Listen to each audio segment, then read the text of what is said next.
नमस्कार। शब्द विन्यास 666 पर आप सभी मित्रों का पुनः पुनः स्वागत और अभिनंदन। हिंदी रचनाओं की इस श्रृंखला में आज हम सुनने जा रहे हैं हरिशंकर परसाई जी की एक व्यंग्य रचना बैताल की 28वीं कथा। अभी तक हमारे साथ बने रहने के लिए आप सभी लोगों का बहुत बहुत शुक्रिया। तो अब चलते हैं हास्य व्यंग्य कथा बैताल की 28वीं कथा की तरफ। तो सुनना प्रारंभ करें। तब बैताल ने कहा, हे विक्रम, तू मुझे फिर वृक्ष पर से उतार लाया। मैं तेरी लगन देखकर बहुत संतुष्ट हूँ। तेरे मनोरंजन के लिए एक कथा और सुनाता हूँ, तो सुन। किसी समय एक नगर में कपड़े का एक व्यापारी रहता था जिसका नाम धर्मचंद था। सेठ धर्मचंद नाम के अनुरूप ही धर्मात्मा आदमी था। वह सुबह शाम मंदिर जाता था और लगभग 1 घंटा प्रार्थना करता था। मन की एकाग्रता में कभी कभी उसे सट्टे के अंक भी सूझ जाते थे। उसकी दुकान पर धर्म पेटी रखी थी। वह बड़ा मिलनसार और मधुर स्वभाव का व्यक्ति था। जागृत अवस्था के 18 घंटे उसके मुख पर चौड़ी मुस्कान खेला करती थी और इस लंबी कसरत से उसका मुंह कानों तक फट गया था। दांत बाहर हो गए थे और उसे बिना प्रयत्न दीनता प्रकट करने की सुविधा मिल गई थी। जब वह किसी से बोलता तो उसके मुख पर ऐसी मीठी मुस्कान खेलती, दांत ऐसी दीनता बताते और आंखों में ऐसी लाचारी होती कि सामने वाले से वह यदि उसका सिर भी मांग लेता तो वह एकाएक ना नहीं कह सकता था। धर्मचंद बहुत ईमानदार था, क्योंकि ग्राहक से बात करते हुए वह ईमान से कहता जाता था। वह सच्चा आदमी था, क्योंकि वह कपड़े की दर और उधारी का हिसाब भगवान की कसम खाकर बताता था। हे विक्रम, धर्मात्मा आदमी की परीक्षा ईश्वर बार बार लिया करता है। धर्मचंद पर भी मामले मुकदमे चलते रहते थे। कभी वह किसी पर मुकदमा चलाता था और कभी कोई उस पर। ऐसा ही एक मुकदमा उस पर चल रहा था कि उस साहब का तबादला हो गया जिसके सामने वह मुकदमा था। मामला बड़ा कमजोर था और धर्मचंद की हार निश्चित थी, पर वह निराश नहीं हुआ। नए साहब एक दिन कपड़ा खरीदने बाजार आए और संयोग से धर्मचंद की दुकान में घुस पड़े। देखते ही धर्मचंद ने पहचान लिया कि इन्हीं साहब के सामने मामला है। उसने कपड़ा नापना छोड़ दिया और हाथ जोड़कर सीढ़ी पर खड़ा हो गया। पधारिए साहब। साहब को कुर्सी पर बिठाकर उसने पान की तश्तरी आगे की और कहा, बड़ी कृपा की। साहब, क्या सेवा करूं? साहब ने कहा, कोई कमीज का अच्छा सा कपड़ा दिखाओ। धर्मचंद अच्छे अच्छे कपड़ों के थान खोलकर साहब के सामने फैलाने लगा। ऐसे प्रेम विभोर होकर कपड़े फैला रहा था जैसे भक्त भगवान को भोग लगाता है। साहब ने एक कपड़ा पसंद किया और पूछा, क्या भाव है इसका? धर्मचंद ने हाथ जोड़कर कहा, हमको क्यों लज्जित करते हैं? दुकान आपकी है। कितने कमीजों का काट दूं? साहब का मुख कठोर हो गया। वे बोले, नहीं, मैं ऐसे नहीं लेता, कभी नहीं लिया। दाम बताओ। हे विक्रम, साहब भी ईमानदार थे। इस समय दो ईमानदारों की टक्कर हो रही थी। धर्मचंद्र थोड़ी देर चुप बैठा रहा, फिर उसने हार मान ली और बड़े दुखी स्वर में कहा, 4 रुपए 7 आने। साहब ने सुना, उनके चेहरे पर से कठोरता एकदम गायब हो गई और उसका स्थान पीड़ा ने ले लिया। साहब बहुत परेशान हो गए। धर्मचंद बड़े ध्यान से साहब के चेहरे को देख रहा था और उनकी पीड़ा से उसका कोमल हृदय फटा जा रहा था। साहब ने अटकते हुए स्वर में कहा, नहीं भाई, इतना महंगा नहीं पहन सकता। वे उठकर चलने लगे। धर्मचंद ने उनके मुख को देखा और वह स्वयं रुआंसा हो गया। उसने विनती की, साहब, कीमत की कोई बात नहीं, आप ले तो जाइए। यह सुनकर न जाने क्यों साहब को क्रोध आ गया। वे धर्मचंद्र को रास्ते से हटाकर दुकान से बाहर निकल गए। जब तक वे आंखों से ओझल नहीं हो गए, धर्मचंद उन्हें देखता रहा। फिर मन महसूस कर काम में लग गया। हे विक्रम, दो ईमानदारों की टक्कर में बेचारा धर्मचंद परास्त हो गया। उस शाम को जब धर्मचंद भगवान के सामने प्रार्थना करने बैठा तो उसके निर्मल हृदय से स्वर उठा, हे धर्मचंद, तूने साहब का वह दुखी मुख देखा? उनकी आंखों में कितनी विवशता थी, कितनी निराशा थी, कितनी लालच से उन्होंने वह कपड़ा पसंद किया था और कीमत सुनकर कैसा चेहरा उतर गया था।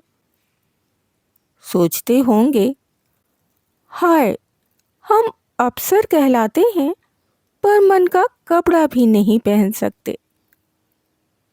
धर्मचंद तो अफसरों की हालत भली भांति जानता है। तू बड़ा दयालु मनुष्य है, क्या तुझे साहब पर दया नहीं आती? क्या तू उस दुखी की इतनी सी इच्छा पूरी नहीं कर सकता? धिक्कार है तेरे पूजन वंदन को। अरे मूर्ख, दया धर्म का मूल है।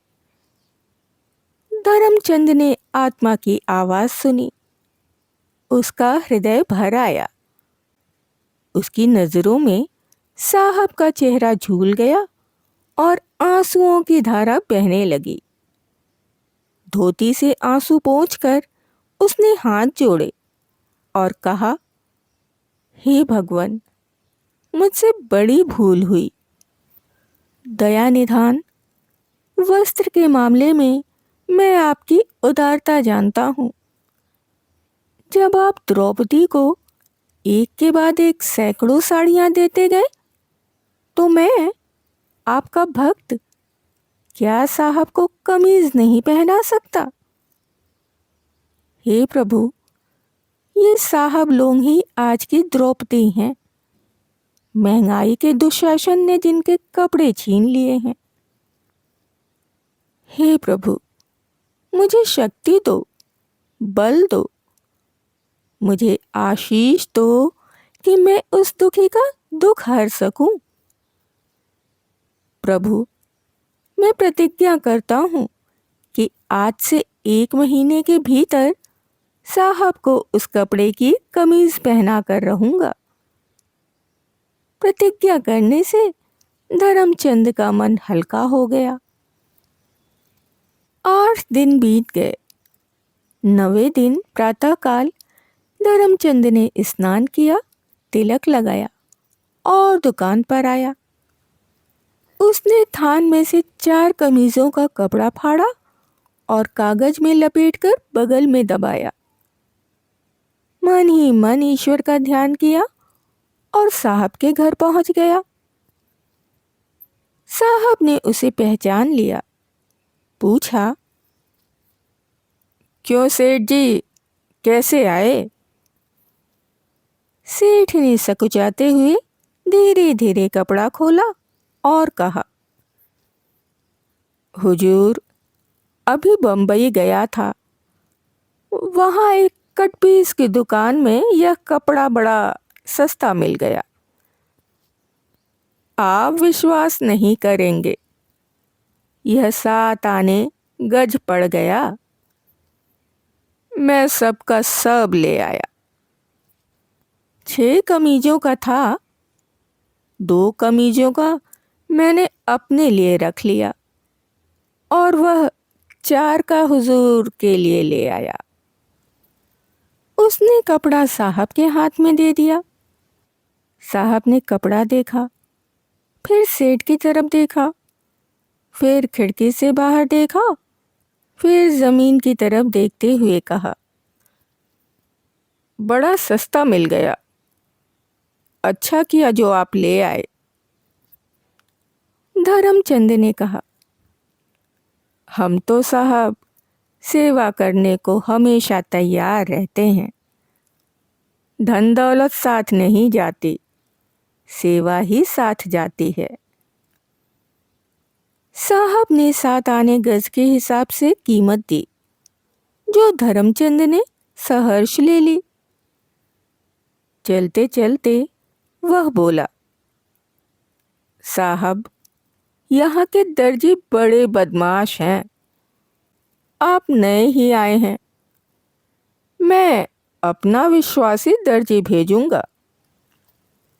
शाम को धर्मचंद का विश्वासी दर्जी गया और साहब का नाप तथा कपड़ा ले आया।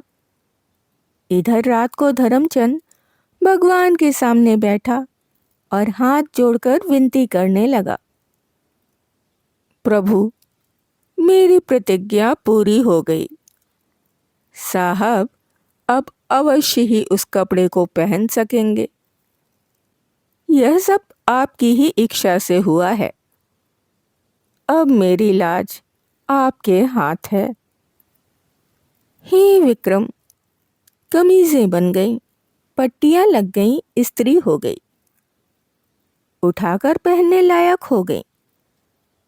जिस दिन साहब के सामने मामला पेश होना था, उसी दिन सुबह धर्मचंद तैयार कमीज लेकर साहब के पास पहुंच गया। साहब तैयार कमीजों को देखकर बहुत प्रसन्न हुए और उन्होंने धर्मचंद को पुनः धन्यवाद दिया। हे विक्रम, ऐसा कौन साहब होगा जो ऐसी अच्छी कमीज पहनने में देर करे? अर्थात कोई नहीं। ये साहब भी उनमें से एक कमीज पहनकर दफ्तर गए। साहब के सामने मामला पेश हुआ। उन्होंने पक्ष विपक्ष समझा। इसी समय धर्मचंद सामने से साहब की ओर देखता निकल गया।